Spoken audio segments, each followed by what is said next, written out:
Hello everyone and welcome to Charlotte Motor Speedway, where today we have a special Sunday NASCAR doubleheader. Both the Bank of America 500 and the Drive for the Cure 300 will take place here at Charlotte this afternoon.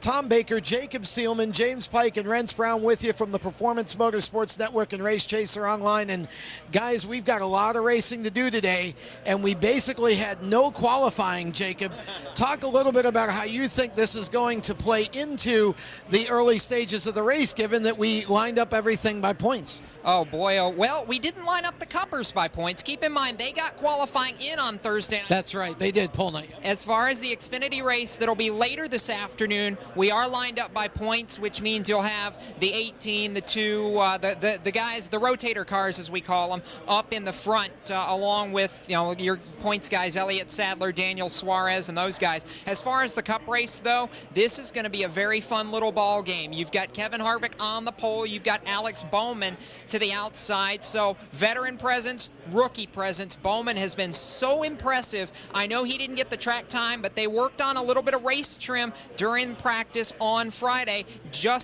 on Thursday rather, just in case we had a situation like we had where practice got rained out on Friday. I think that team's prepared. The 78, I know they didn't work largely on qualifying. They were focused on the race. They're trying to repeat their feat from May. They led all but 8 laps. They're trying to do it again. My eyes are on the 88 and the 78, both of whom have track position for this race, the 500 here coming up in just a little while. And James, we've been talking about the Toyotas for most of the season, with an occasional drop in by a Chevy or a Ford.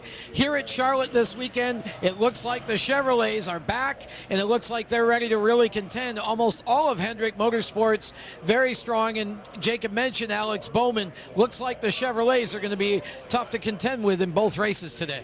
Yeah, both the Chevys and Toyotas were really strong in qualifying. Hendrick was up there. Joe Gibbs got all their cars in the top 14. Truex was right there up at the top of the field. And one Chevy that I think you need to watch for is that 42 Target Chevrolet of Kyle Larson, because he was practically begging after qualifying for the sun to come out in the race to get rained out, because he felt like his car was better in the slicker weather. Well, Kyle, you got your wish. So we'll see how fast the 42 is. Traditionally, this is one of his stronger tracks, so I wouldn't be surprised if he made a run through the field and was contending for the win as we get down to the closing laps of today.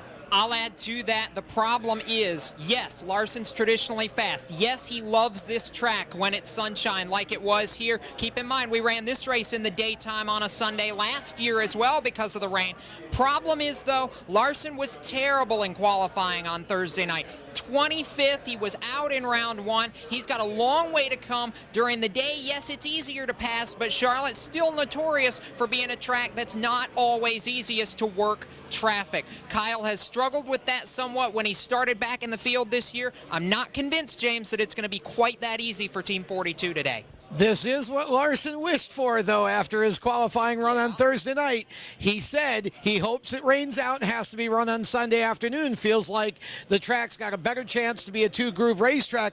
Rence Brown, I'm coming to you. 2 different situations in terms of chase for the championship. We'll talk Sprint Cup first. This is the first race of round 2. Talk about who you think stands out here. Is who's going to grab the win, who's going to advance to the third round of the chase. Well, that's correct. The Sprint Cup Series has their brand new second round, so everything gets reset. I say Martin Truex Jr. is the guy to beat right now. He won 2 out of the 3 races, so I say he's going to be a front runner. The 48 needs to have a mistake-free round. That's their biggest thing. They're fast in the track. They're arguably as fast as the 78, but their biggest issue is beating themselves on pit road. If they can have a mistake-free race on pit road for the next 3 events, especially here at Charlotte with clean air is king, they might have a chance to lock themselves into the next round. We'll talk about the Xfinity Series now. This is a cutoff race. Who do you think most needs to step up and grab a win today, or they're out?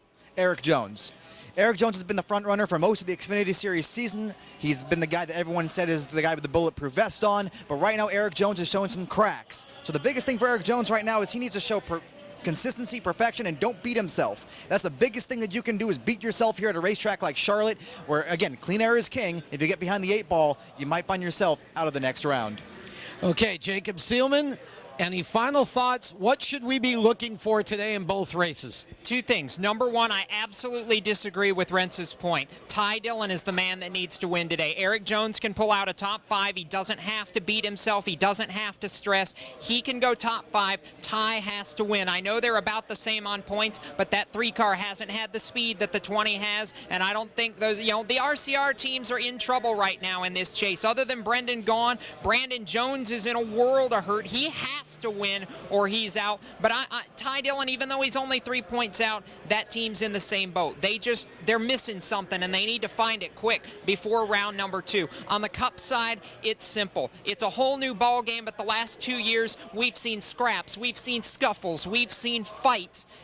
Everything goes on at this racetrack and during this race because these guys know you have to win now. As Kevin Harvick said Thursday night, you don't want to go to Talladega with your blood pressure through the roof because you have to win or finish top 5 to advance. Everybody's looking for a win here. That's going to make the intensity level ratchet up that much more come race time here in less than an hour, and it is going to be so much fun to watch. I am with the whole crew really here. Everybody said something about Martin Truex. Keep an eye on the 78. If they don't have as dominating performance as they did in May, I'll be shocked, quite frankly. Same car that he won the 600 with, and he's going to be strong again today. Look out for 2 great races coming up from the Charlotte Motor Speedway. We'll be live all the way through it on RaceChaserOnline.com. Stay with us. Thanks for watching.